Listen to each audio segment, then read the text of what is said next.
What is up, everybody? Testing. Let's make sure you can hear me. Um, let's make sure we're good. Are we sounding? Let me know in the chat if you can hear me.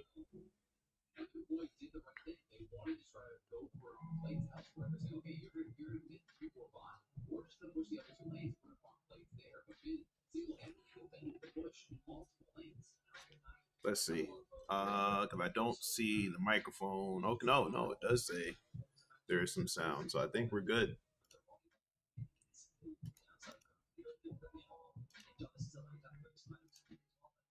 Just double checking. Let's see. Nope. Yep, we're good. All right. All right. Oh, and I'm streaming on the cybersecurity side of things, so I guess I should probably talk about cybersecurity too. All right, what is up, everybody, man? It feels like it's been forever since the last time I was on stream. When was the last time? It's probably been almost a month now since like the last time I did one of these. Um, hold on.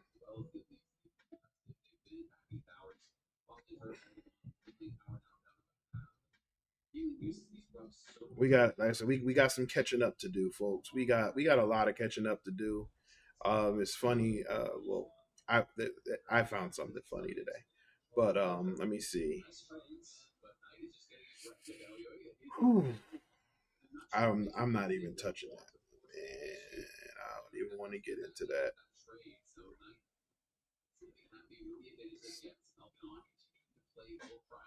It's ridiculous.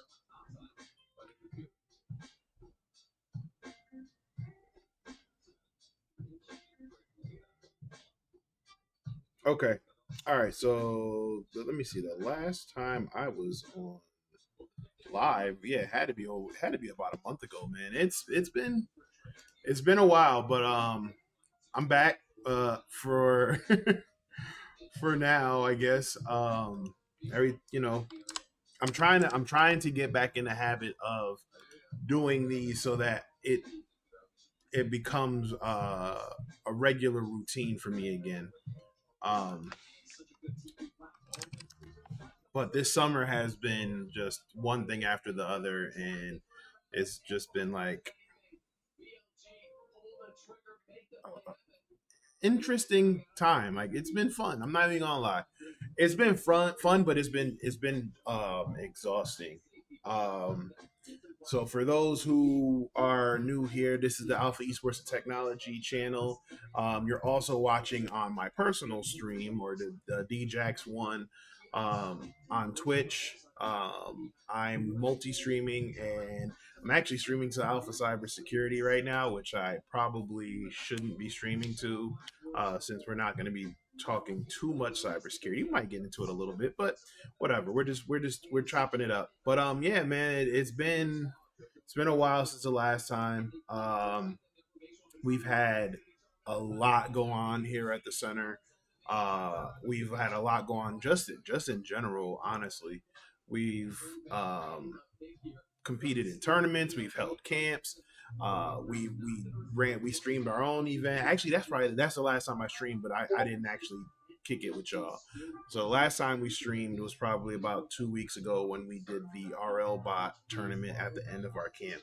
So, but we're gonna get into all of that. So just let me know in the comments how things are going. How's your week been? It's Thursday, so it's actually the day before the 4th of July. So whether you celebrate or not, tomorrow should be a day off for most.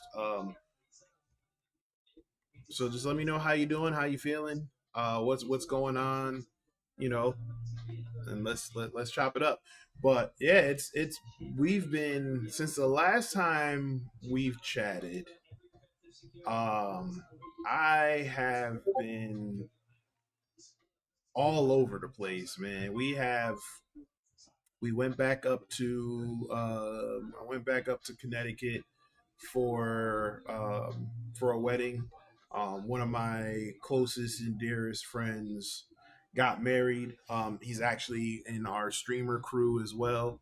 So shout out to Kron Games. That uh, hold on. Yep, shout out to Kron Games. We went up to CT to see him get married to him and with his beautiful bride. So took the family up there. Like I'll even give y'all. I mean, I'll even show y'all some.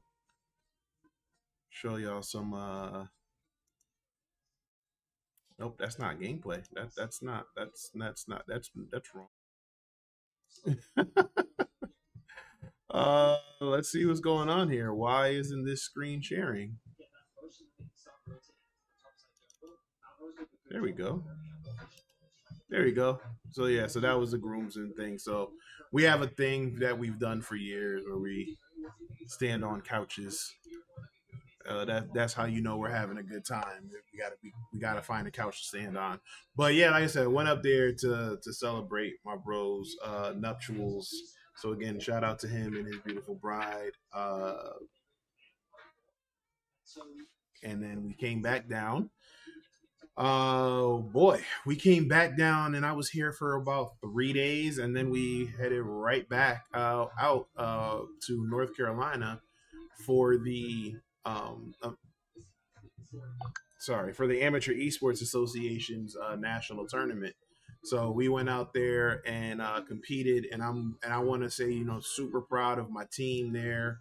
Um, we were able to go and compete with high schoolers. We competed against high schoolers, and this is as you can see, this is a middle school team.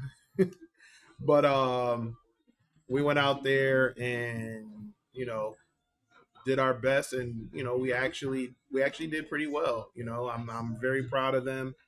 Um,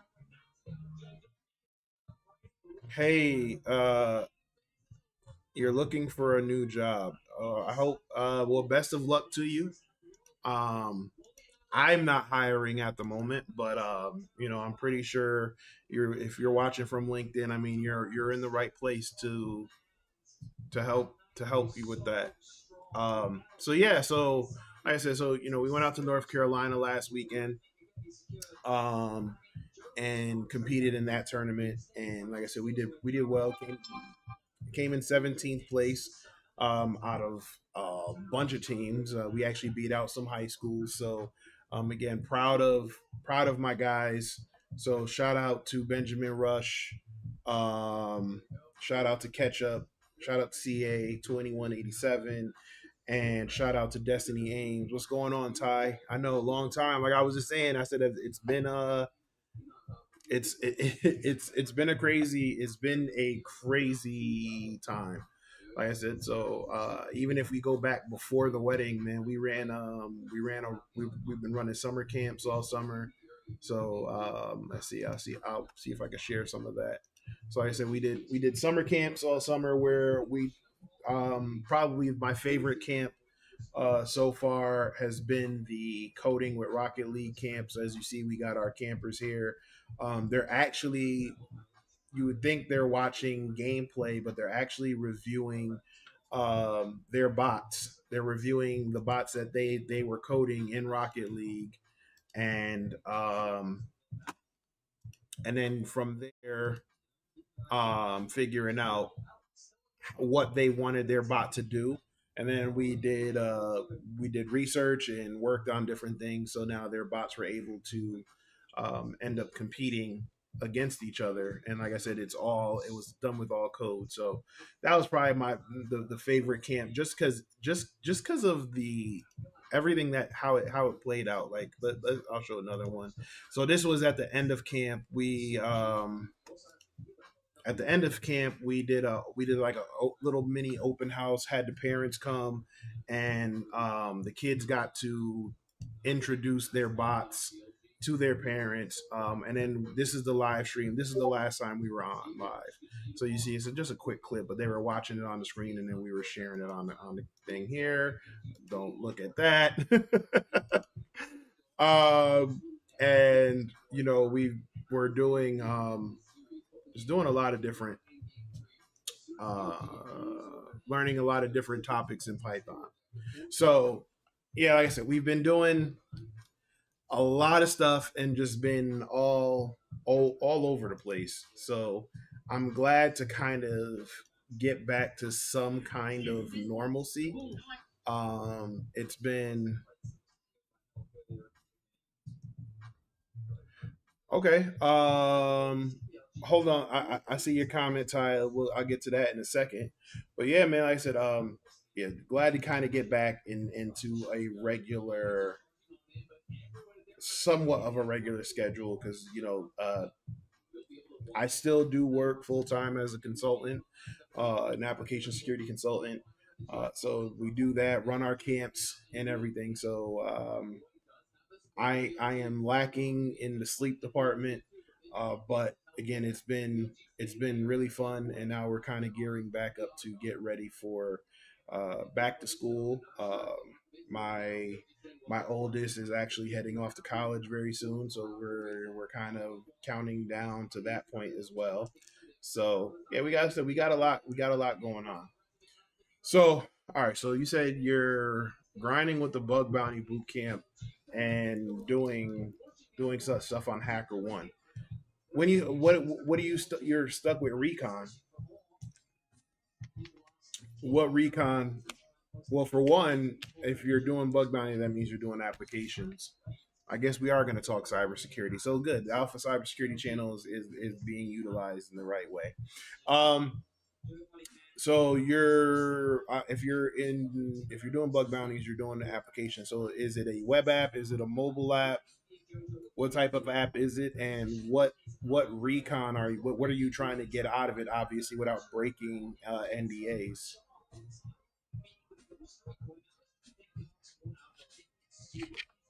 Hey, I appreciate the comments. Thank you. I'm trying, but we do it because of the support that you guys give. So appreciate you.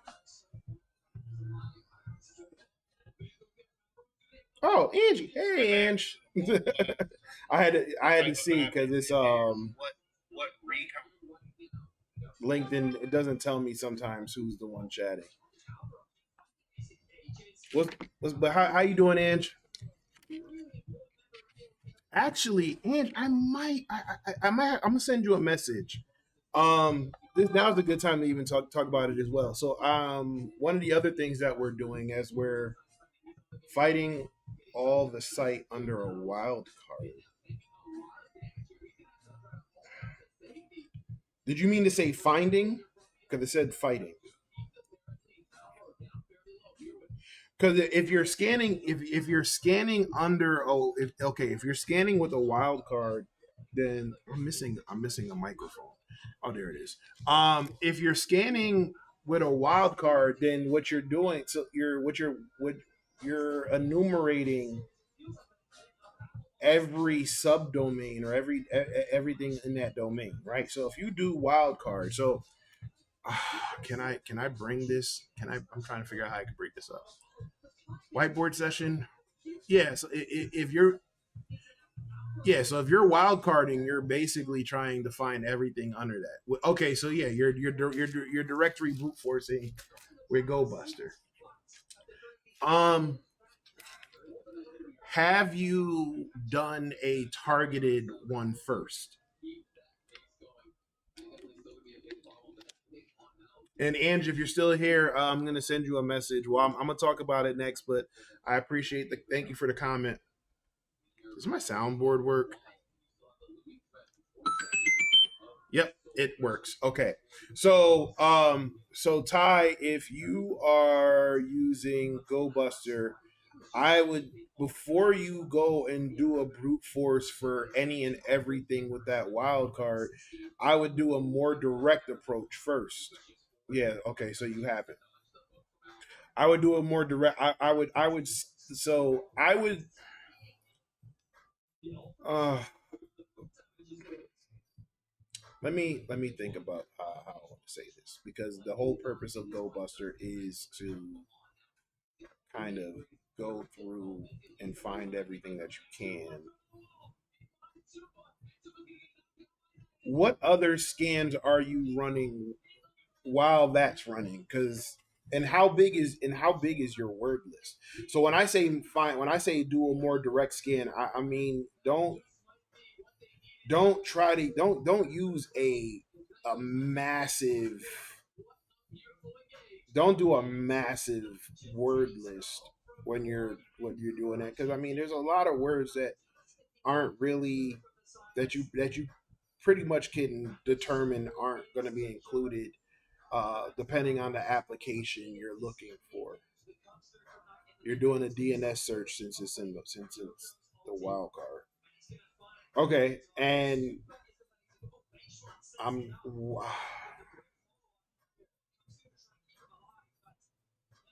so where's the okay, so you're using all right, so here's the thing. I would I would consider using Seclist is a good list, but I would consider, you know, trying to create a list of your own, generating a list of your own, uh, just because when was the last time Seclist was updated? When was the last time Seclist was updated? And no, not okay. Actually, I'm gonna shut up because it looks like okay. Hold on. So Seclist for fuzzing was actually updated 4 days ago. Discovery 7 hours ago. He looks like he added some stuff. Okay. All right. Well, then I take it back. I was gonna say, when was the last time Seclist was updated? And are you gonna do a? Should you probably consider using something that's a little bit more current? But think looks like Seclist is current. You got to forgive me. Like I said, I'm still not back in the game 100%. You know, someone actually I ran into somebody at Micro Center today, and they said I was the Andre 3000 of cybersecurity. I was the Andre 3000 of infosec. And it's funny because it it took me a second to actually see what he was saying, and I was like, oh, you know what? I guess so, because I'm not that active in the infosec scene anymore. I mean, I do my talks and presentations. I'm just low profile now. Um, so yeah, focusing everything on the center and stuff like that. Yeah, it's been a while since I've been uh, active. Yeah, no, the skills are. I mean, the skills are still there. You know, like I said, I'm teaching, right? So, and that's going to actually be a good segue into what I was going to talk to Ange about.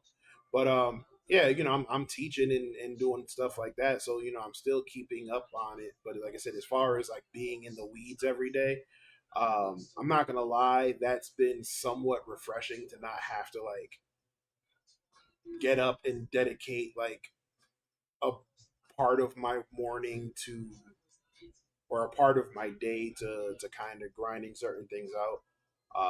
But yeah, but like I said, you know, I do stay up to date with most things because the fact that I'm teaching, which segues into what I was going to mention before.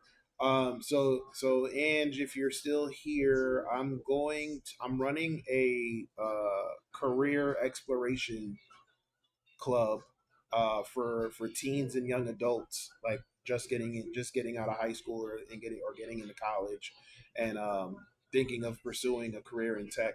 So I'm looking for different people to just kind of, you know, speak to their experiences and talk about what, you know, their topic of interest. So we're gonna be doing like from the basics of basics, and then we're gonna go into um, networking, and then cloud, then cybersecurity, and then AI. and then we're gonna put it all together in week six. Okay, I was I saw OSCP pop up on my screen. I was thinking about doing the OSCP, but honestly, I'm skills focused now.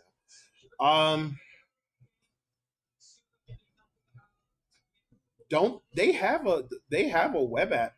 They have a web app cert now. I would take a look at that one too if you're really looking at doing the if you're really talking about jumping into bug bounties and application testing, then you might want to consider that. Actually, there's a couple out there.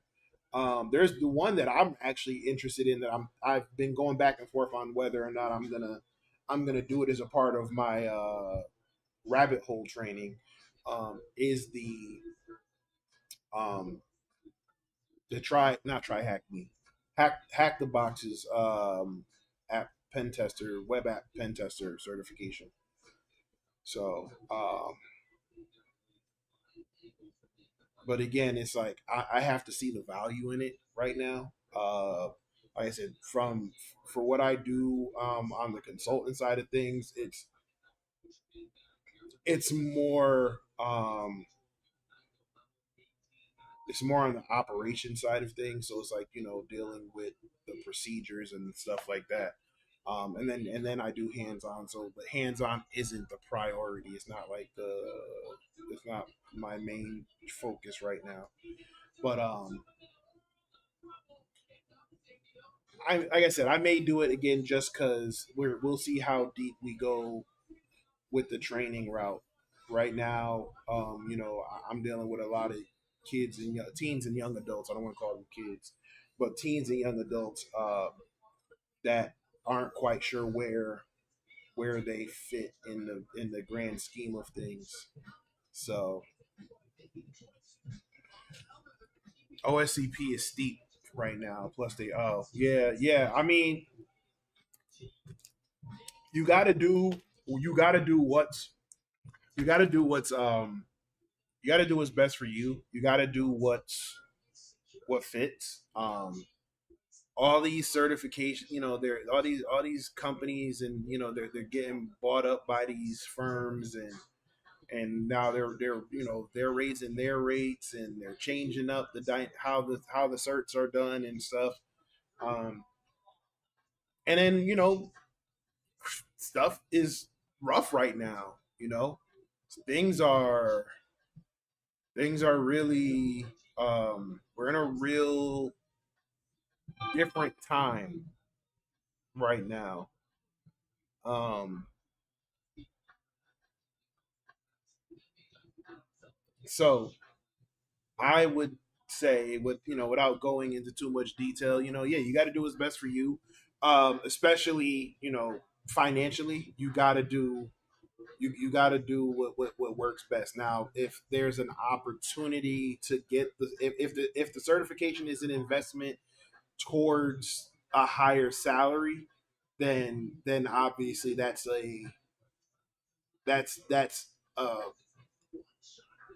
I'm not going to say it's a no brainer, but then it's more of a informed decision than just doing it just for your own purposes. Like if you know the cert is going to get you a raise, or if you're working somewhere and they're going to reimburse it, then yeah. But if you're just doing it to do it with hopes of it leading to something, then I don't know. I said it's just a weird time. 'Cause like I said, I started looking at a couple certs and reing up certs and stuff. Cause for example, like my GWAP is up. My GWAP is up next sometime next year. I think next summer. I still got a little bit of time, but it's like, do I pay that $500 whatever to re up right now? Especially if like I'm not it's not necessary for me. But again, things can change, right?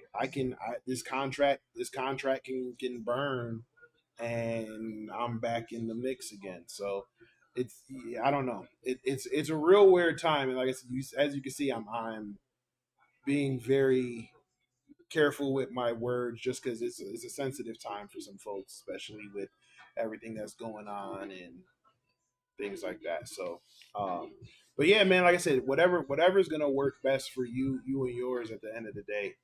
Um, like I said, it's just it's I think it's a weird time for everybody. Um, like we talked about in the Discord chat, I think life is lifing to everybody in their own way. Um, but like I said, you gotta stay the course and try to weather the storm. So what's the saying? Calm sea. What is it? Calm seas didn't don't make good sailors or something like that. You gotta weather it. So but yeah, man, like I said, we've been what else what can we chat about right now?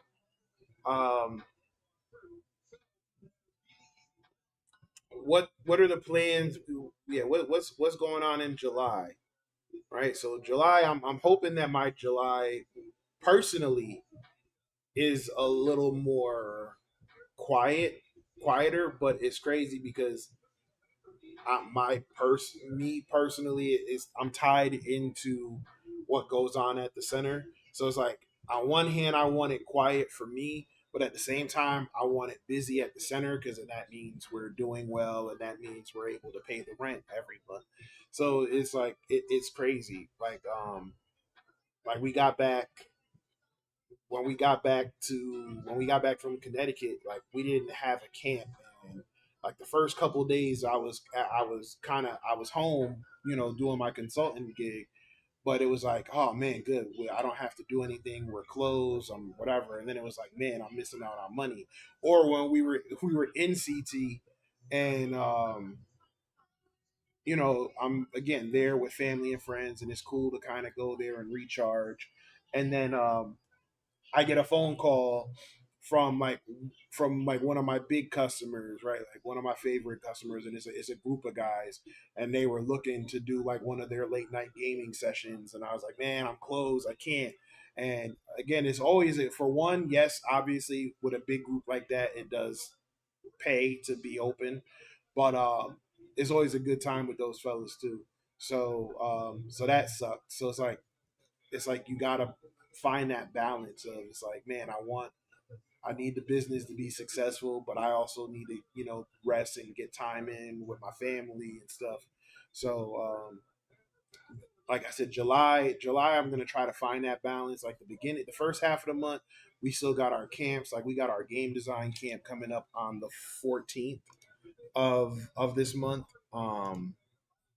That's actually being taught by two two game developers, two indie game developers, and they're also students at the local college that I'm on the advisory board of.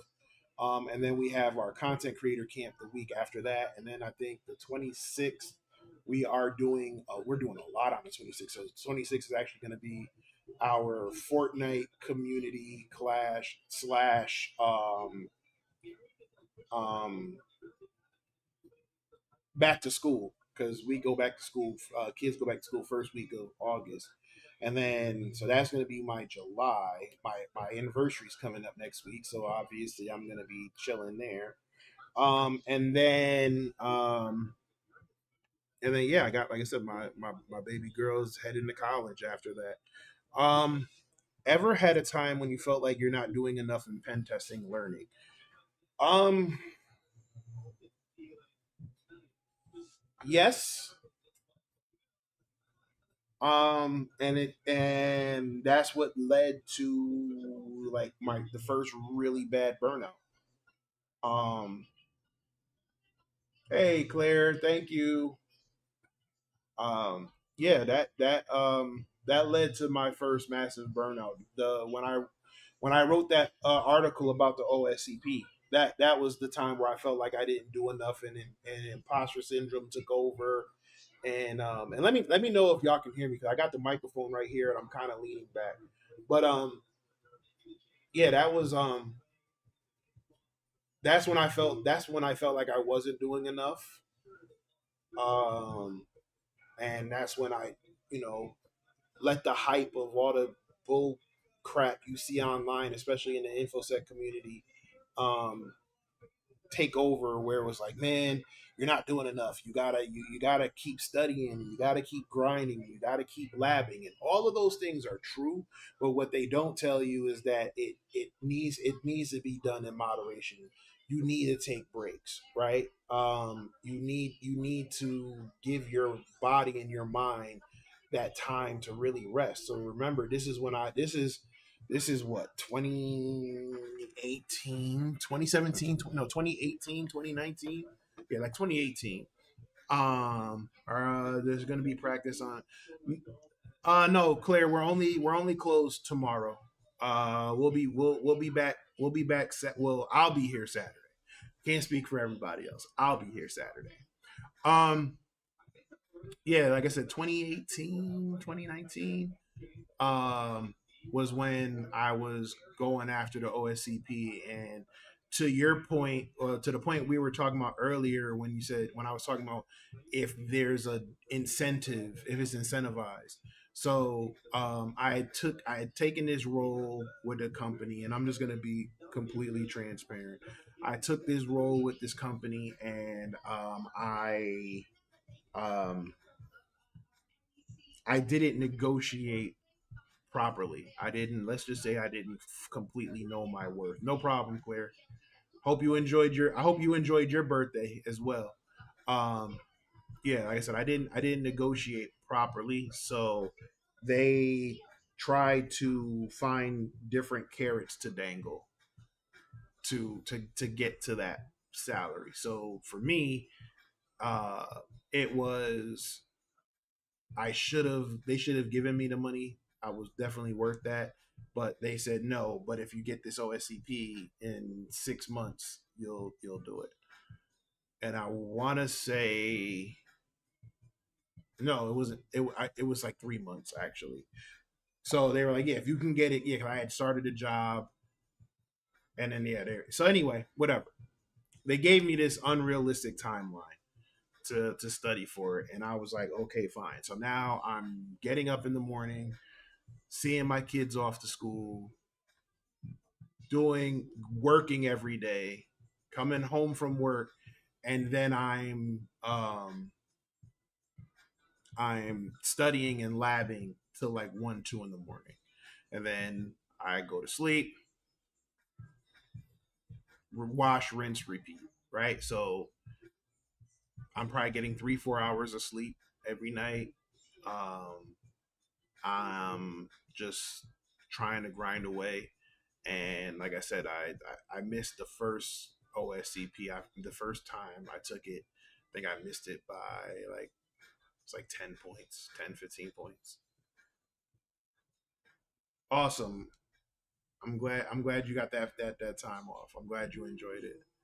But yeah, like I said, yeah, I missed it by, because I think the minimum passing score is 70, and I got like a 50. It was like a 55 or a 60. No, yeah, I missed it by 10 points, because I think I realized on a 20, if I would have got access on that 20 point box, I would have got half the points, and I would have been able to pass. So yeah, so I missed it by like 10 points. Anyway, rather than just kind of taking a small break, I think at that time you could retest in 2 weeks, and I went right back to the lab and right back at it. And then the second time I tested, that's when I tell the story. Everything locked up on me mid test. So I did the buffer overflow, and again, this is old. This is the old OSCP. Now I know I don't think they have all that now, so I can say that. But I did the buffer overflow. I'm going through it, and then all of a sudden, like, it felt like I just malfunctioned. Like my brain is telling my hands to type, but like I was just sitting. And then I remember just backing away from the computer at that point. I was like, you know what, I don't care if I fail, whatever. And then I told my wife, I said, yeah, I'm gonna take some time off before I go back and study. and like either that night, that the next morning, or the couple mornings after that, I ended up having to go to the hospital. So yeah, I have modes where I feel I should have done like desktop support, then net admin to system admin. However, I did help desk, but not all help desks are the same. Plus, man, I mean, everybody's path is different, man. Like everybody's path is every everybody's path. I'm just That's just all I'm gonna say, right? For me, that path worked for me, right? So doing the help desk, desktop support, and then doing like Windows sysadmin work um, before I transitioned over to pen testing, that helped. But yeah, I know some people who jump right into deep end. So mm, we as a community, and when I say we, I mean like the cybersecurity and folks be in that community. Um, they because especially in the last few years they glorified cybersecurity and the money you make in cybersecurity. Nobody wants to actually take the long route. Everybody wants to kind of just jump right in. So it's just a matter of applying what you learn and pacing yourself and doing things that way. I got to take this call real quick. Give me 1 second, y'all.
All right, y'all. I'm back. All right, so yeah, yeah, man. Like I was saying, we let the I'm not even gonna say we because I re, I vividly remember telling people to go to make sure that they put the work in and do the stuff. And like I said, I was called all type of hater and gatekeeper and things like that. But we live in that popcorn microwave time where everybody wants the things to hurry up now rather than you know do it the right way, I guess. But um,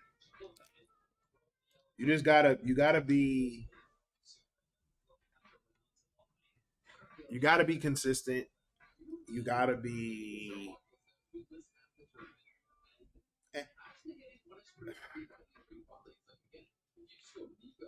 you got to be consistent, and you got to know your stuff, and knowing your stuff doesn't necessarily mean knowing it by heart. Knowing your stuff means knowing where to find the answer or knowing where to get the resource. That's the other misconception that a lot of people have with um, when it comes to these technical roles in cybersecurity, right? Everybody feels like they have to know everything about every single type. I tell people all the time, there's there's some stuff that I remember like the back of my hand, and then there's some stuff that I have cheat sheets for. There are stuff that I have tabs and bookmarks for. Um, you know what I'm saying? Like you asked me to run down, you asked me to run down, Nmap flags and TCP ports and uh, things like that. I got you all day. You asked me to go through an Active Directory pen test uh, blind. I'm using my cheat sheets and I'm using my mind maps. Um, saying even with APIs, right? I went from a point where I went from a point where I knew how to I knew exactly how I wanted to fuzz and exploit every single API. Um, to now, I'm gonna use there's mind maps, right? Like things change, man. So there's nothing wrong with having that cheat sheet. It doesn't make you any less of of a hacker or a pen tester. And quite frankly, if it does, who gives a shit? I'm sorry. You know what I'm saying? Like if you're I mean, to me that's like people who that's like people who will sit there and try to ding you for points just because you don't know everything by heart. Like, bro. Mm. So you just you gotta do what works best for you. Hold on, my 3D printer just finished. Hold on.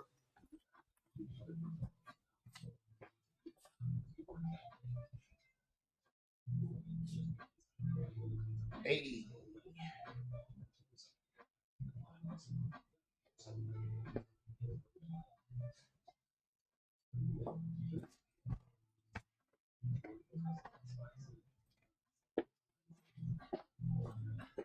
man, look,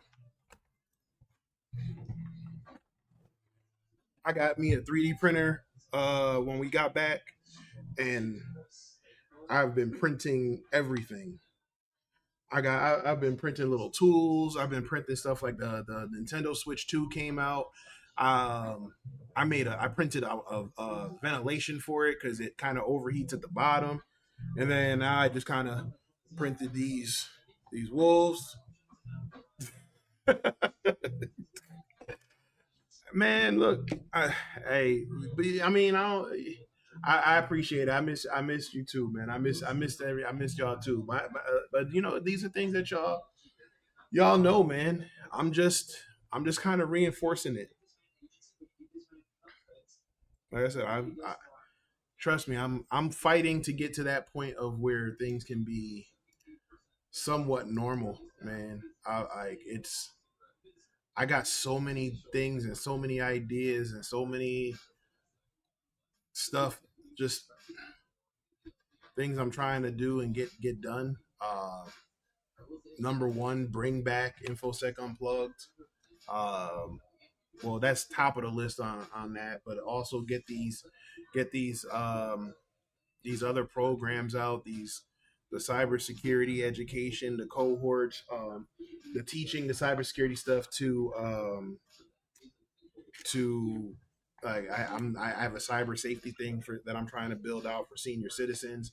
Like there's so many things, man, and it's just it's if I'm being honest, like I said, it's a lot. It's stressful. It's at times lonely and frustrating, but you just you gotta stick with it, man. Like I knew it was gonna be. I knew it was gonna be I knew it was going to be a lot. Um, didn't know. I didn't know that it was going. That there was going to be a lot of I guess politics involved. But then again, like I said, talking to my wife and my family when I was up in CT, it was like, you know what, anything worth having is there's gonna be some kind of resistance. There's gonna be some kind of whatever, and yeah, with with gaming being as big as it is, um, you should have expected there to be some type of politics. So, and like I said, I mean, in truth be told, like I said, I expected there to be some, but my gosh, the stories that like one day I'm gonna come up with a what's the word? I need to do like I need to come out with like a series of short stories, right? And in those short stories is going to talk a lot about things that go on, but I need to make sure I change names and all that other stuff. Cause my gosh, the crap that hold on,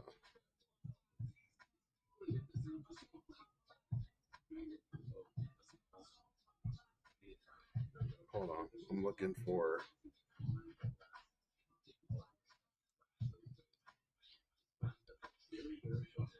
yeah the stuff that that goes on in this is like just so ridiculous. And then when you stop to think about it, and like, man, but we're talking about on the surface, people get confused because it's like it's just games. What could it what could possibly be so not necessarily cutthroat, but what could possibly be that crazy that it's like that for video games. And then when you get involved with the money behind it, that's where it kind of gets crazy. So yeah, like I said, man, my thing is like I'm trying to get to a point where we have some type of normalcy again, and just have that um I guess normal life. I don't know. I don't know. Um, hold on. Right now, I have to. I'm working. I have to scan something real quick. So, all right. Ooh.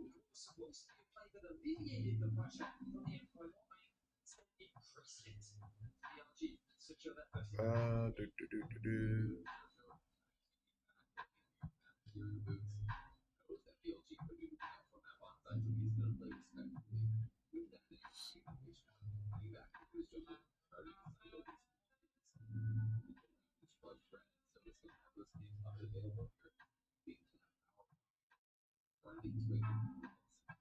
Hold on.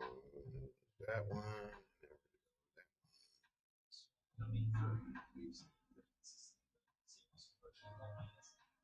What are we talking about? Golly, 6 hours, bro. No, no.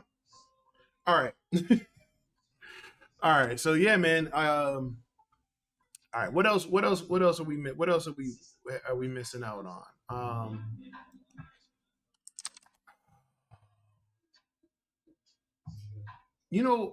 Hey, shout out to everybody. What the hell? Okay, man. I'm telling you, it's weird times right now. Like I don't know what. Everything is just going crazy. It's been a weird day today for more than the obvious reason. Um,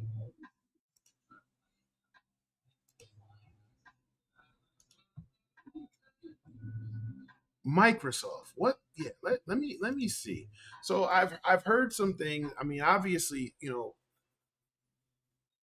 my heart goes out to all the people affected by the Microsoft layoffs. I know they announced like 9,000 yesterday. Um, and that, I don't think that was including any of the um, like contractors or stuff like that. But I think it's sad, and it's quite frankly selfish. Um, there's a certain level of greed to it. And then the crazy part is like, this is kind of running that, having people run with that narrative of, oh, is AI coming to replace these jobs. And the crazy thing is, it's not even so much that it's AI replacing the jobs, it's the fact that they want to free up the money to pay people to develop things in AI, right? You got people making what who they just hired, Facebook or Meta just hired one of the OpenAI devs to $100 million salary. Like, don't get me wrong. Shout out to them for maximizing their earning potential and chasing the bag. Like, you will never hear me talk about, you know, somebody, you know what I'm saying? Because again, we told people before, um, to start learning AI, start learning how to talk to it, start learning how to use it, and not and well, if you're a pen tester or cybersecurity, how to find ways to manipulate it.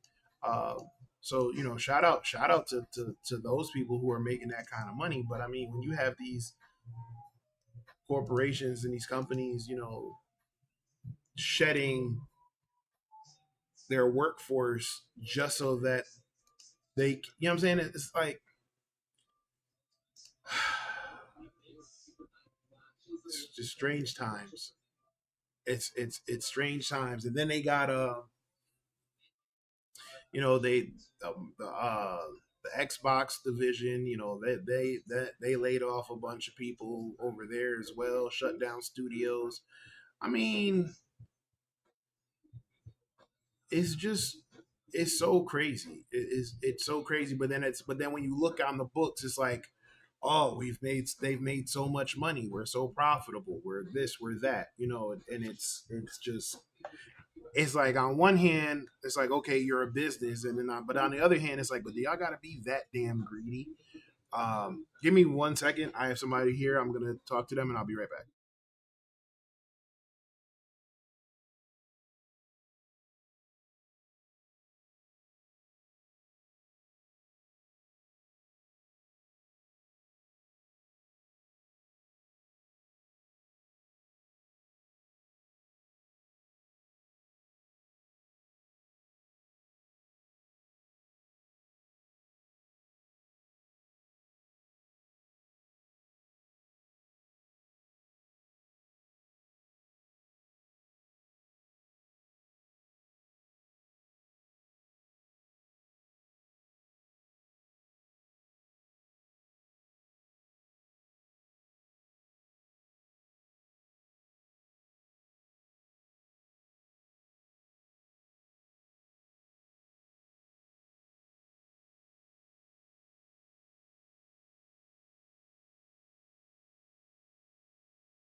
Okay, sorry about that. Sorry about that. Had to secure the bag. Had to secure the bag. And the bag has been secured. So I regret nothing. All right. Oh man. Let's see where we at. Microsoft, man. Um, let's let's see. Like and it's like it's crazy because they tell you to get get a stable job and all this other stuff, and it's like, look, Microsoft is laying off thousands of 9,000 employees, and again, this is the third one. I think this is the third one in this year because I think they just laid off they just laid off a few like last month or the month before, and I think there was some layoffs in January. Like this is crazy. So now they're saying this is going to affect less than 4% of the company, but it's 9,000 workers. I mean, I don't care if it's 4%. Like these are 9,000 workers, 9,000 people got laid off. Not in this economy right now, where they got bills to pay, they got what I'm saying, and this is the part that rent incoming.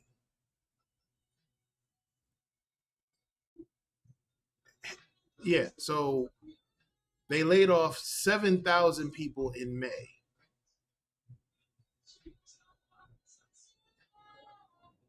So y'all laid off 7,000 people in May. Y'all laid off 9,000 people yesterday. That's 16,000, and that's just this year. This year. Hold on.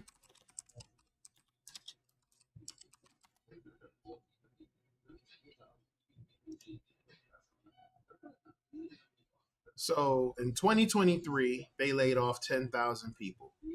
In May, see, okay, so that's giving different. Where was it? Seven. Okay, so 7,000. So this is 6,000. So y'all laid off. So 2023, y'all laid off 10,000 people. In May, y'all laid off 7,000 according to CNN, 6,000 according to Google, and now you just laid off another 9,000, right? And then there's little ones in between there too. So up until yesterday, y'all they laid off 6,000. Come on, man, like, bro. The, but the stock remained unchanged. Here's the thing that here's the thing that pisses me off about why is this screen okay. Here's the thing that pisses me off about um companies right now is that they're laying people off left and right, whether it's for AI, whether it's hold on.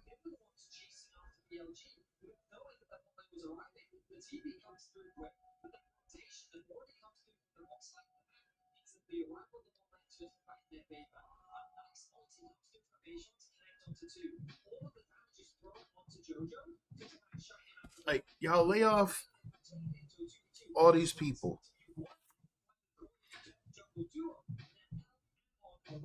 and it's not just Microsoft, right? It's not just the tech sector. These companies are laying people off left and right, right? Like the the media gig I was at last year into the beginning of the year. Um, I left. I mean, I wasn't laid off, but I left. But earlier that year, they They laid off people, and But then earlier that come to find out it wasn't necessarily a money move, right? It was for other purposes. So it's like you got these companies that are making these decisions and playing with people's lives, playing with their livelihood, playing with their money. But then on the other hand, you're telling them to be a good employer. If they find something else or they decide to leave, make sure you give your 2 weeks or make sure you do like that's the part that is like on one hand, yes, you're the employer. They need you more than you need them, so to speak, because you're paying their salaries. But at the same time, you do need them because you can't make the money that you're making without them.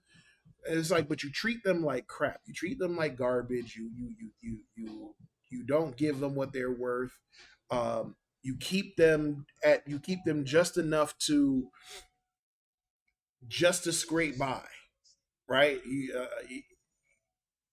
And that's for the lower to middle end, right? Then you got your managers and stuff like that. But even them, even these companies now with them, like they're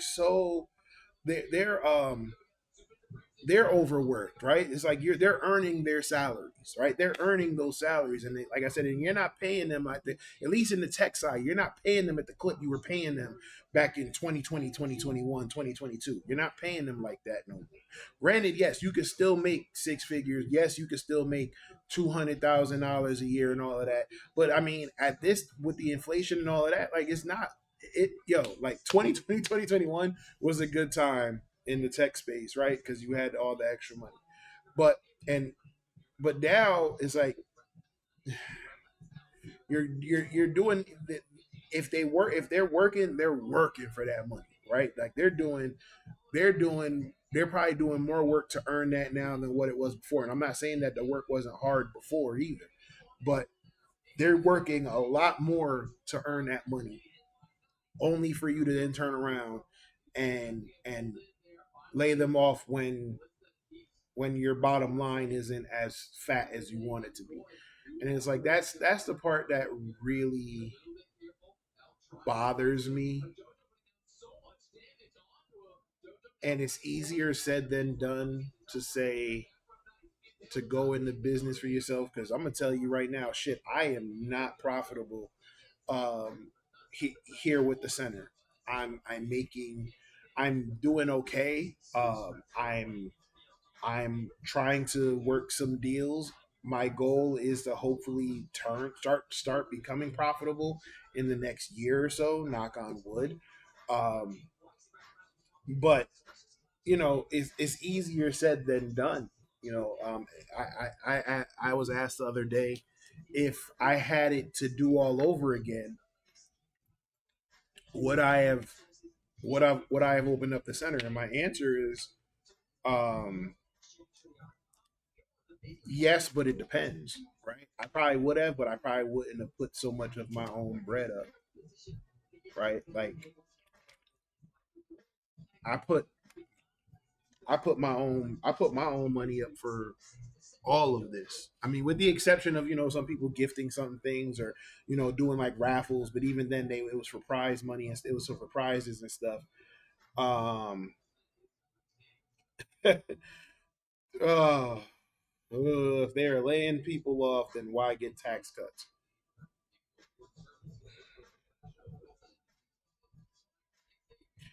GREED.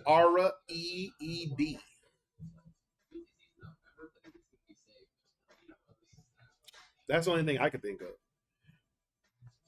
because but they're not gonna pay taxes on overtime and tips. Do you okay? But everything else that you're cutting, the medical benefits and all of the Medicaid and all of that, like, do you make that much in overtime and tips that it matters? That you'll be able to pay for that difference? I'm sorry, I'm not getting into that. I'm not getting into that. If they're laying, yeah, greed, greed. That's all. That's the only reason why. And I get it. Like I said, the name of the game is to be profitable. All right, right. Again, I am a business owner. I understand that. But if you have like Anybody who's done any work for me on a temporary basis or on a gig basis, I try to I try to give them what they're worth and then a little bit more, right? Like anybody who's worked done any event with me, I pay them well above minimum wage. Like I said, I'm not to the point where I can have full time staff, but like if I have a big gig coming up, I have my back to school bash coming up. I'll probably need some help for that. You know what I'm saying? Like it's weird. It's weird, man. Like, and my heart goes out to those people that, like I said, who got laid off because again, I just went through that a couple times. Right? I was late. I left one company because I chose to bet on myself. But then the other company I was doing contract work with. Well, it wasn't even contract. I told them I wanted to do contract. They asked me to come on full time. Um, and I did that as long as they gave me the freedom to kind of move how I needed to move with the center. But first sign of trouble, they laid me off, right? And you know, for everybody who's like, oh yeah, okay, fine, it's okay, they're gonna collect unemployment, depending on the type, but not necessarily. It depends. It depends. They say it's what they want. It's a wish list. It's a wish list, right? Like it's like if you go on a it's like if you go on a dating profile and it's like, oh my, a woman goes on a dating profile and she's like, my dream man has to be this tall, this much, make this much money, XYZ. Right at this point, that like for one, they're saying it. Yeah, it's a master. They want a master's degree, for an entry level role. Like if you have a master's degree and all you can get is an entry level role, then yeah, I want to know what the hell you went to school for. I get the like bachelors, I see that, right? Especially for folks who are moving into the tech space, right? You're getting a bachelor's degree, but you have no experience and no certifications, right? That's why I tell people certifications and hands-on experience will beat a bachelor's degree with no experience. I know. I've done it. You know what I'm saying? When you start talking master's degrees, you're talking management. You're talking CISO. You know what I'm saying? You're talking higher up.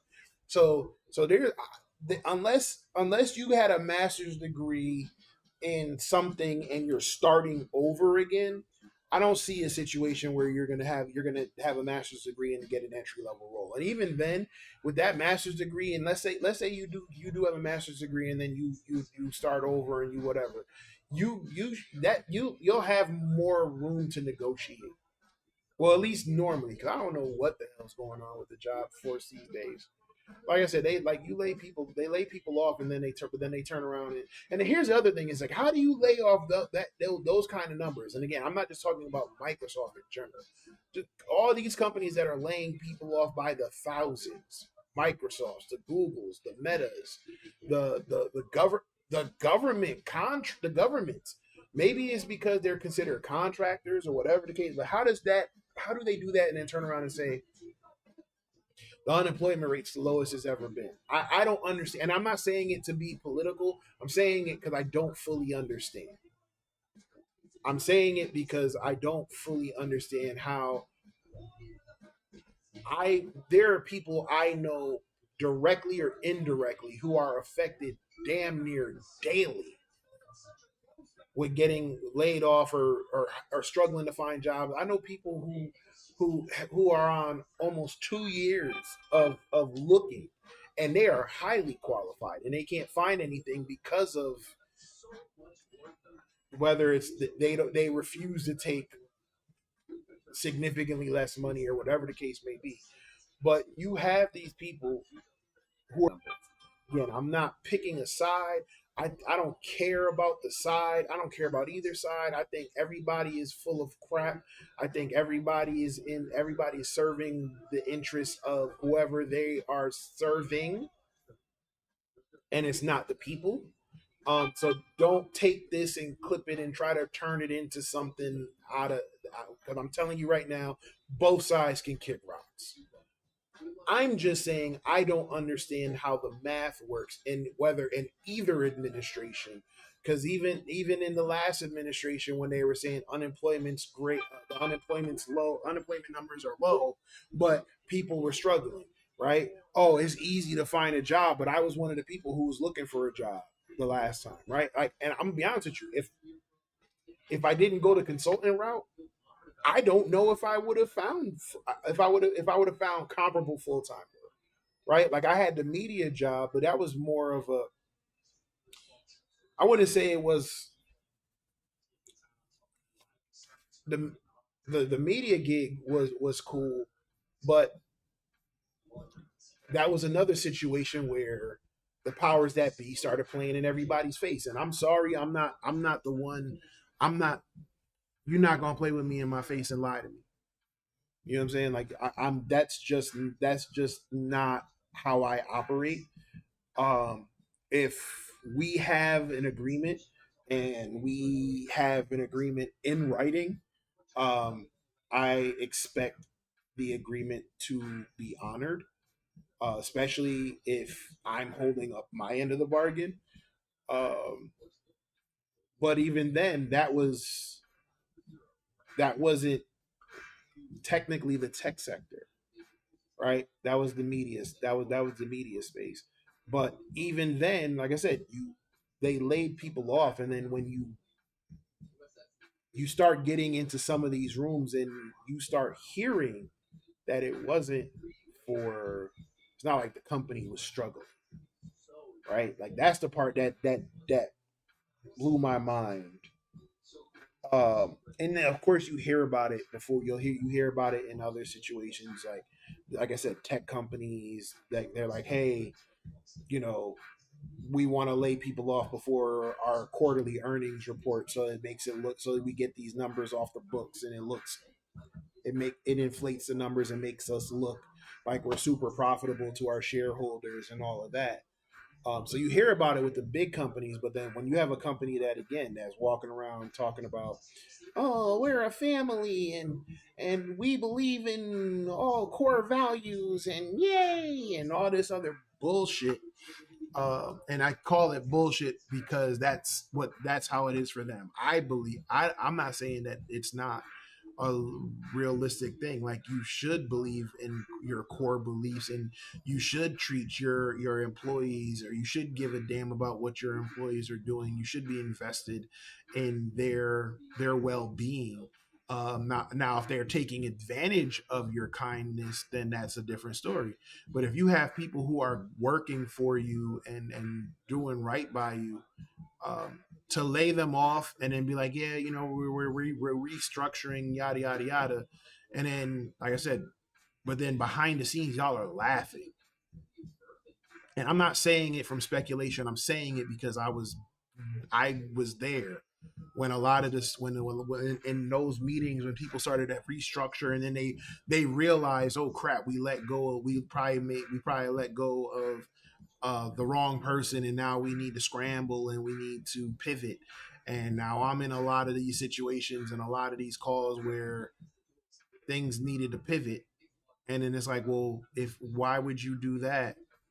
Were you Why would you do that when why would you make the decision you made when you did? You should have probably done XYZ. I mean, was it a situation that it was that bad that you just had to let go of said person or whatever? And then it's like, oh no, in fact, we're gonna go ahead and make another acquisition or something like that. Like, and again, these are just, I'm just spitballing here, but like that's the part that blows my mind when dealing with some of these companies. But then they turn around and talk about how they value their people, they value their employees. Um, Ty said, so loyalty isn't worth it. Um, not not like it used to be. The days of people working 25, 30, 40 years and getting like that gold watch and certificate. I'm not saying it's completely over, but it's definitely going to be few and far in between. Especially when, not for nothing, especially when you have this generation. This generation is not this next generation coming up, for better or for worse, is not going to put up with the BS. Like we were raised, you don't talk about it. You just kind of keep your head down. This generation will put you on blast, even if it's to their own detriment. And I'm not saying that's a good thing or a bad thing. I'm just saying that that's what it is. So I've been ranting and raving a long time. Many in cybersecurity are saying this. It's easy to find a job. I won't drop names, but due to their connections, they move from one role to another. Um, the conversation I've had some conversations about certain things, but again, your network. I'm gonna say this: your network is your net worth, right? Some people have a some people have a reputation for the work that they do. Some people have a reputation for their follower count. Some people have a reputation for the people that they know and that will advocate for them. I'm not saying one is more important than the other. Me, skills pay the bills, right? But for example,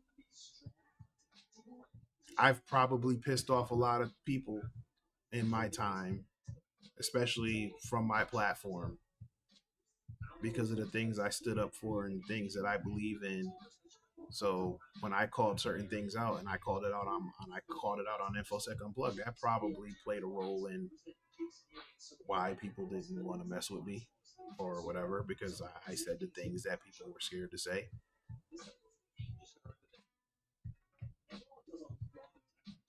But then again, like I said, the situation that I'm in now is also because of some relationships that I have with people who know me and know beyond that. They know my value.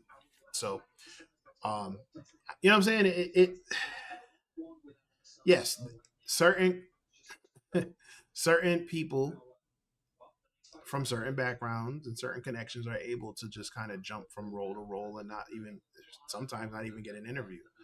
Um, shoot, I lost out on a role that was told it was basically mine for the taking from day one before I even did the first interview. And then someone who had a bigger name in the industry than I did came in and said, "Hey, I'm looking for a job," and they said, "Oh, here you go.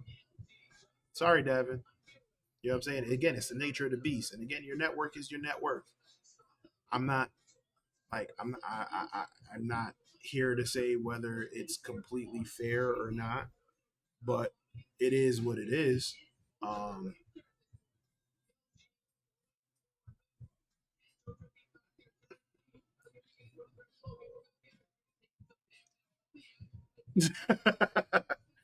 um, you know, certain people are able to make certain moves easier than others just because of they're the they're in the right place at the right time, or they know the right people. And like I said, it sucks. It's not always fair, but life isn't fair either. So it's the you can do it the best you can for as long as you can until you can do something better. And that like the if anything, these last where are we almost we're 2025. Anything I've learned in the last 3 years is that you know what the show goes on. Because trust me, I'm pretty sure Ty, uh, you won't drop names, but I'm pretty sure the names on your list might be the same names on other lists. Um, but I can't knock it. You know what I'm saying? Like made they made that name for themselves, and they're able to leverage that. And then even burn bridges along the way. Like that's the other part that they don't talk about. They're even able to burn bridges along the way and still get opportunities. So it's not even like they did it and they left amicably or whatever. It's like they go and like f stuff up and then still make and are able to make the next move. And like I said, I'm and by no means am I am I hating. Like I said, some people are more fortunate than others. Like I said, for me personally, um, I've been the recipient on both sides of the coin, right? Like I've been in situations where, like I said, those people, certain people, because of their name recognition and because of the wow factor of who they are or what they're known for or whatever, can walk into a room that and walk into a spot that I've had 3 4 interviews and then they go, hey, are you hiring? And they go, yep, come right on in, right? And then on the flip side, I've had people advocate for me where because of that advocacy, I was able to bypass the resume. I still had to go through the interview process. Don't get me wrong. I still had to go through the interview process and all of that. But because of that person, like they probably wouldn't be checking for me before.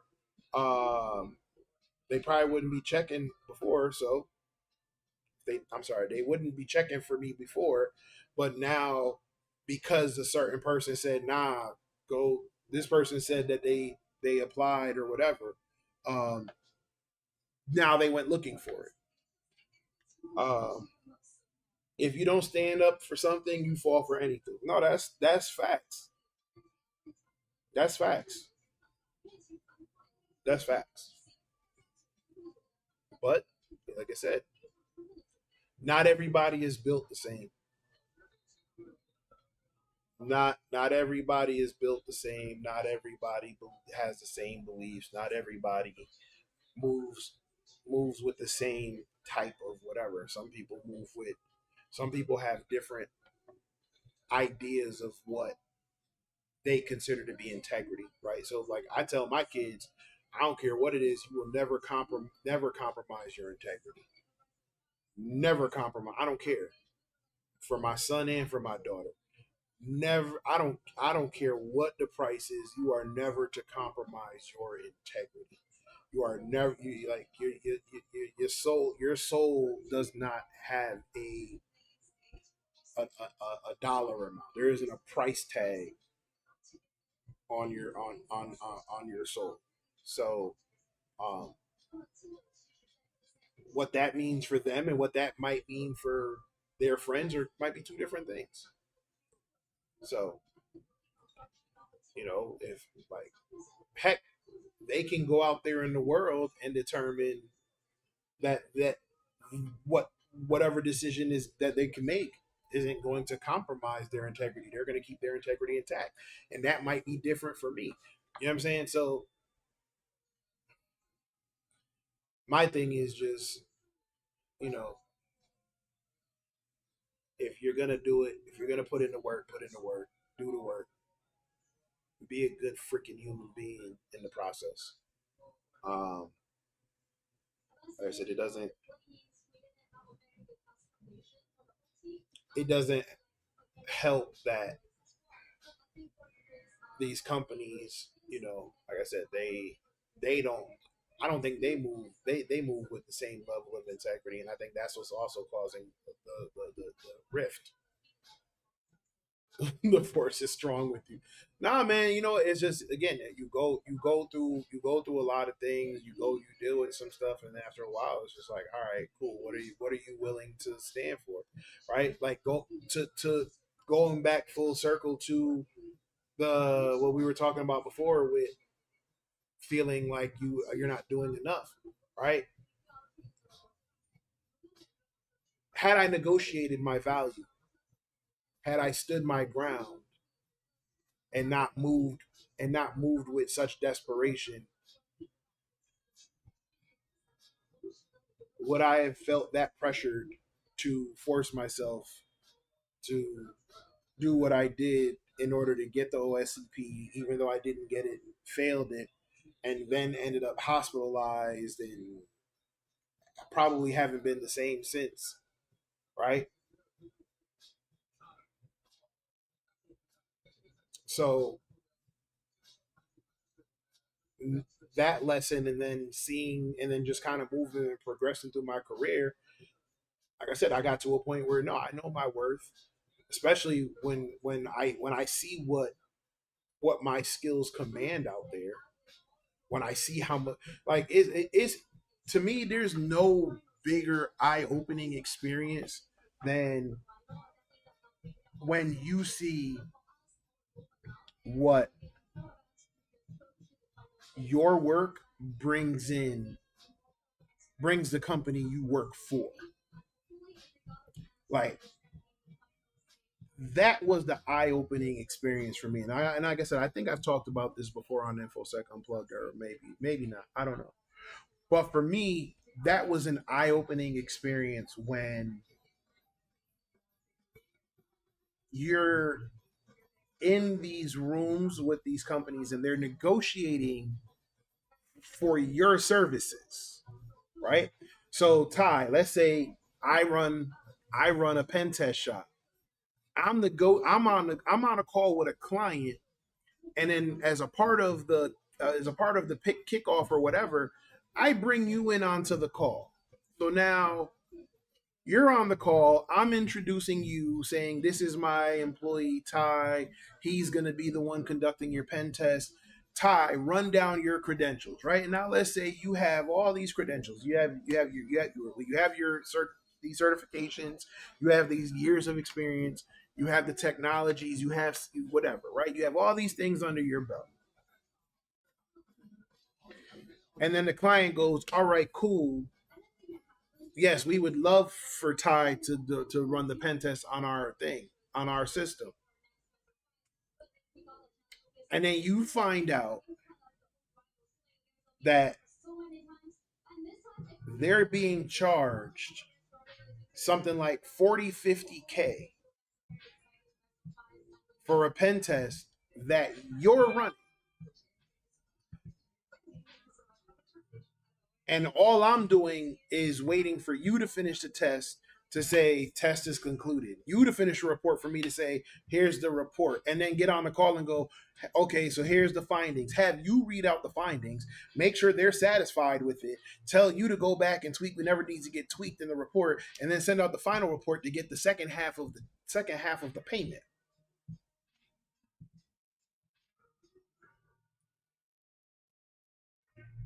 Like, imagine, and you're not using anything crazy. You're not using any commercial tools.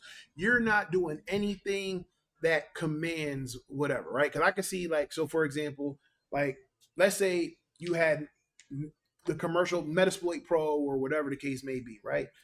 Or you have Nessus, right? Let's say it costs you 10 grand a year. It costs you 10 grand a year for this license. And again, I'm lowballing. But let's say it costs you 10 grand a year to run this software. You made that back in one pen test. And you're running pen tests like a puppy mill. So you're running pen tests every, twice a month. You personally, not the rest of the pen testers on the roster. You personally, you're doing two pen tests a month. And they're charging anywhere from 40 to 50K. That's 80 to 100 grand a month that they're making off of you.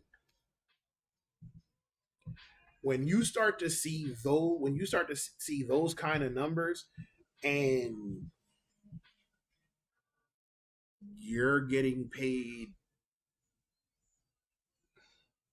I don't know, let's call it 110, 120. I mean, it's still a decent salary, but you're making 120K, and they're making 100K a month off of you alone, right? Oh, but the benefits. Okay, but then when you actually go do math, if they paid you more, or if they paid you more comparable salary based on the work you're doing and the money that they're bringing in, you could pay for your own insurance, right? I'm speaking from experience, because I'll name names, because like I said, I talk when I'm right, I'll talk when I'm wrong. Ty Wilson and John Breath, like those two people are my brothers, like through and through. Like if they if you got a problem with them, you got a problem with me, straight up.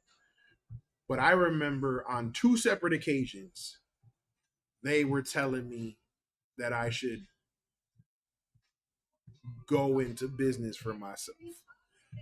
I should do my own consulting. I should move. And when I tell you, it got the conversations got heated. Not that like we were like arguing. Well, we were debating, because I was trying to say to them, nah, I need the stability.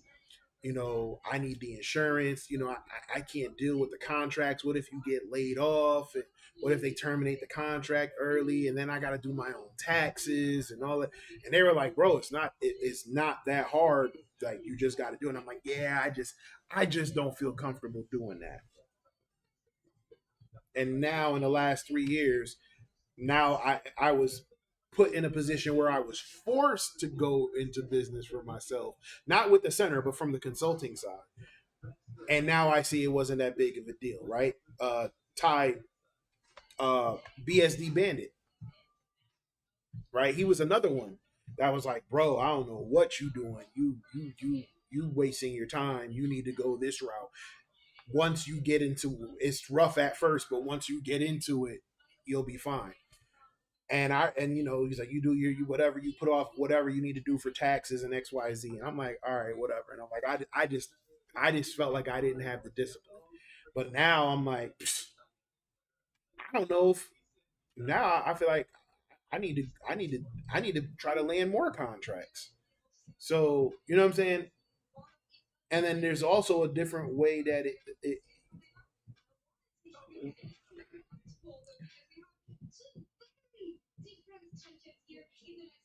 so for me that was an eye opening thing, when it was like, you're making a minimum of 80 to 100K a month. But if I ask for a raise, you gonna tell me there's no money in the budget. You had this company in particular had four pen testers, and we all were running. Well, no, one guy was junior, so he would assist on pen tests, or yeah, he would assist on pen tests, or if it was a bigger test. But you had three independent testers that are running 2 to 3 pen tests a month, because you had some assessments that were 2 weeks at a time. You had some assessments that are 1 week, and you were running it like a puppy mill. So if you talk about if you talk about let's just meet somewhere in the middle and call it 45K, and you're running two pen, that's 90K. That's 90K a month off of one person. You have three full-time pen testers all running that. That's 9 3 2. So you're making 270K minimum a month off of these pen testers. And when I say a month, it was a month, because there was always another pen test. there was always like always another pen test. I don't think I don't think in that time I was there, I don't think I did any less than two pen tests a month, maybe once or twice, like towards Christmas time. Um, and that would depend because if companies were trying to clear the books or whatever, the budget for whatever for the next year, then it was crazy. Then April, May, and early June was always crazy because then you had the fiscal year starting July 1, and they got to get the money off the books. So you know what I'm saying. So it was like, so when you talk about people making almost 300K just off their pen testing services. If they had other stuff going like a sock team or whatever, like they're making a killing. So when you start to have those type of conversations, or you're starting to sit in those rooms, or you're seeing that type of stuff move around, it changes because now you're like, hold up, you're paying me how much, but you're making how much? And I'm not, and yeah, I granted they got overhead, right? They pay for travel. They pay for uh, the tools at times. They pay for the facility, right? The building that they're in or renting or whatever, if they don't already own it. You know what I'm saying? So yes, there is certain overhead, but you're definitely profitable, right? I think about on a smaller scale with the center, right? Like I might go somewhere, like I remember having a conversation with one of my younger workers, and they were like, "Wait, you charge how much, or how much you're making off of this event?" And I'm like, "Yeah, I made 2 grand off of this event."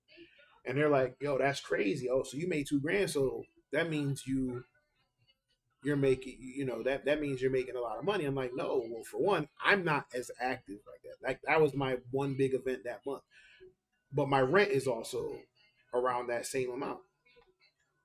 And then I still have utilities, and then I still have to pay for the software and other things that I'm using. So it's like I get it. I get there's an overhead, but you can't tell me your overhead is 300K a month. I'm looking at building my own skill set. I know some things not solid, some won't test. Man, look, if you're doing the pen test, if you're doing pen testing, then you'll know how to do phone testing. Or when you say vuln testing, you mean like going in and like reverse engineering and stuff like that, because all of vulner blah, blah, blah, blah, blah.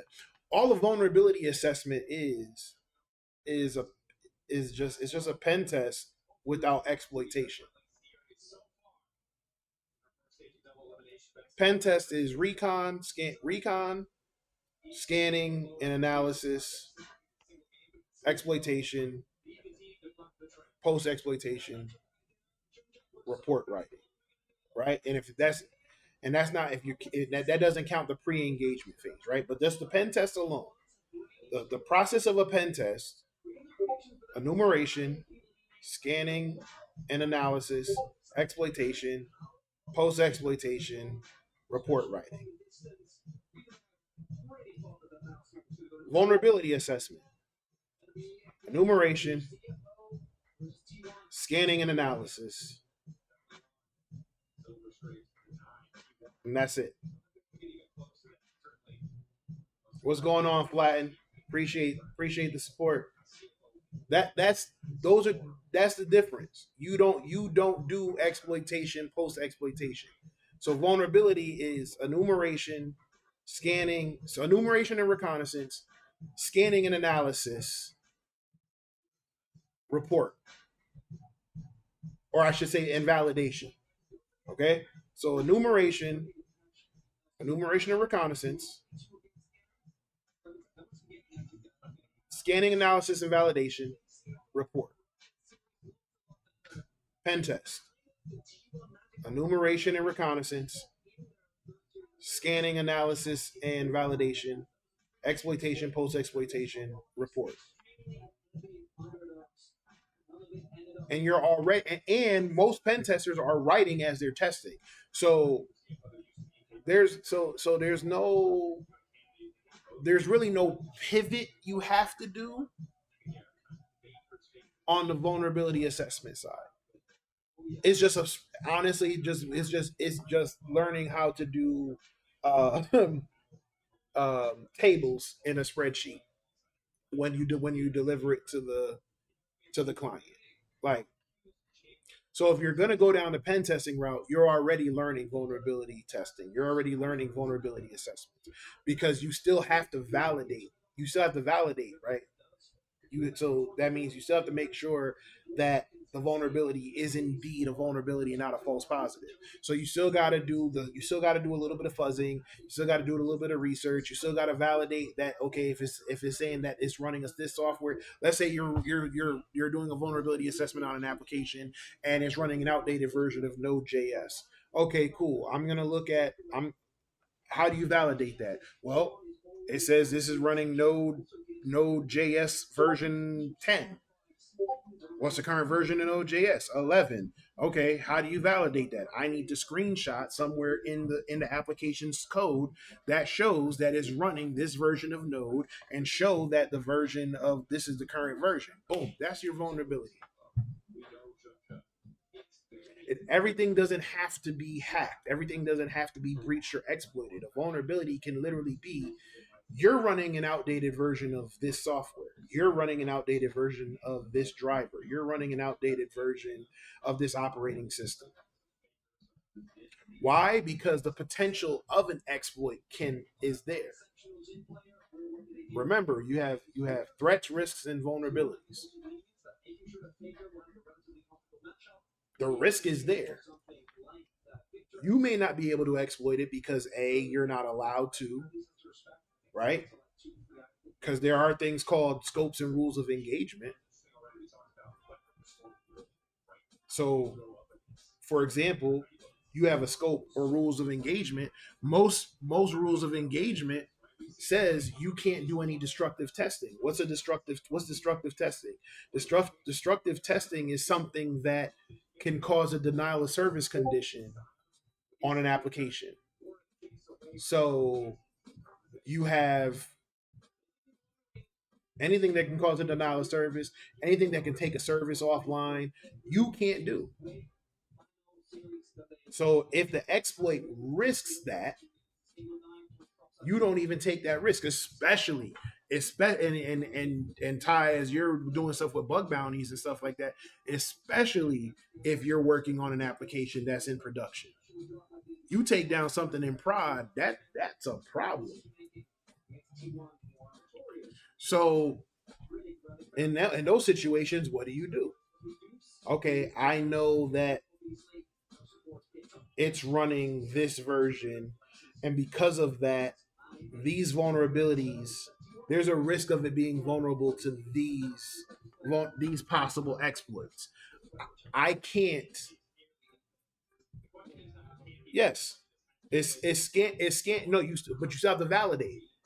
You still have to validate because this is where people get. This is where people in the field get it messed up.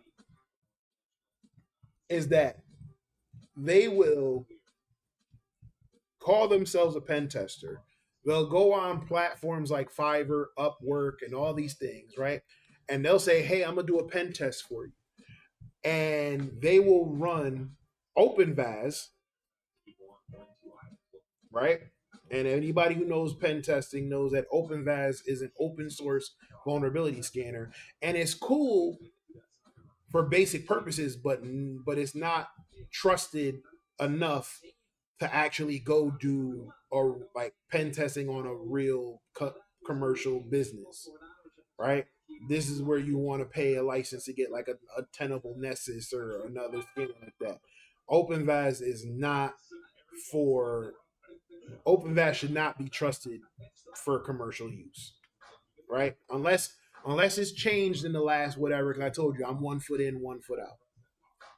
But traditionally, OpenVAS has not been trusted to do open to do that. But people will run these scans, or people will run a Nessus scan, a Nessus, the free version of Nessus, run a scan, submit the report, and say, this is your pen test, or this is your vulnerability assessment. Right? I've seen it. I've seen it.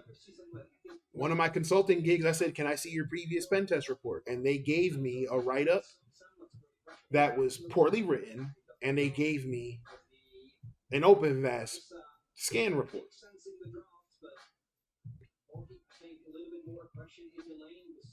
So it's like that's and walk out and say, how much did you charge? How much did they charge you? Oh, they charged me 15, 20K. So they paid it because they figured, oh my gosh, these people are coming in cheaper than most of these other shops that are charging 40, 45, 50K, 60K. They only charged me 20, but they charged you 20K. You paid 20K for scan results, and they didn't even validate it. They just literally printed it and submitted it. They didn't check. So now when you go back and check everything, it's like that's a false positive. So that's where I tell you, make sure you be careful with that, because but vulnerability testing, in its essence, vulnerability testing is scanning, validation, producing the report. You do still have to do a certain level of reconnaissance. You do have to do a certain level of, you should be doing a certain level of reconnaissance. Hold on.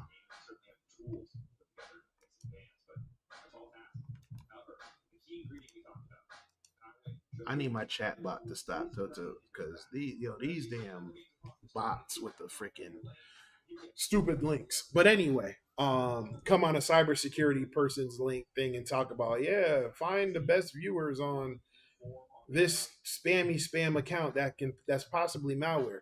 But anyway, yeah, that's where people get it confused. It's like, oh, I'm gonna go run a vulnerability scan and call that a pen test, and then the company either finds out or they don't know any better, and then when they have to do it, or when they do get hit with a breach, and then during the course of the investigation, they're like, when's your last pen test? And they go, oh yeah, we just did one, and they look and you see that it was literally just a freaking vulnerability scan. Like, it's stupid. So yeah, man. And but that being said, there are a lot of small businesses that will that would like that information, I should say. Right? I I've flirted with the idea. It's just, again, full circle to what we were talking about earlier. Just gotta find the time. So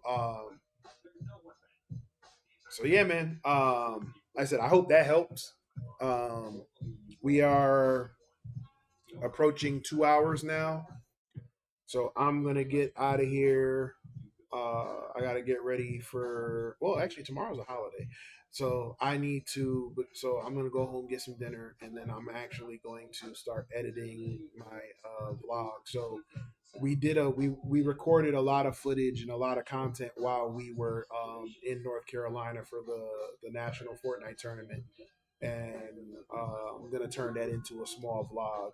So I'm gonna start editing that tonight, because I can't, I ain't got it like that to be paying editors yet.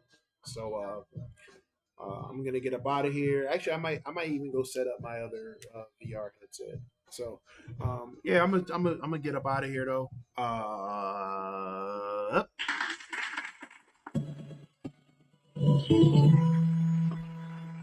I appreciate y'all for kicking it.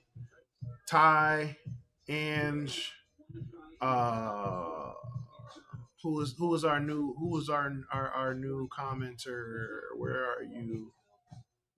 Where you at? Flatten. Some of our other regulars, thank you for tuning in. I'm gonna get up out of here, get me some food, and I'm going to go scream at my computer while I mess around with DaVinci Resolve and get this content done. Um, I no, it's no. I will be back on Saturday with the Overwatch crew, just hanging out with them. Um,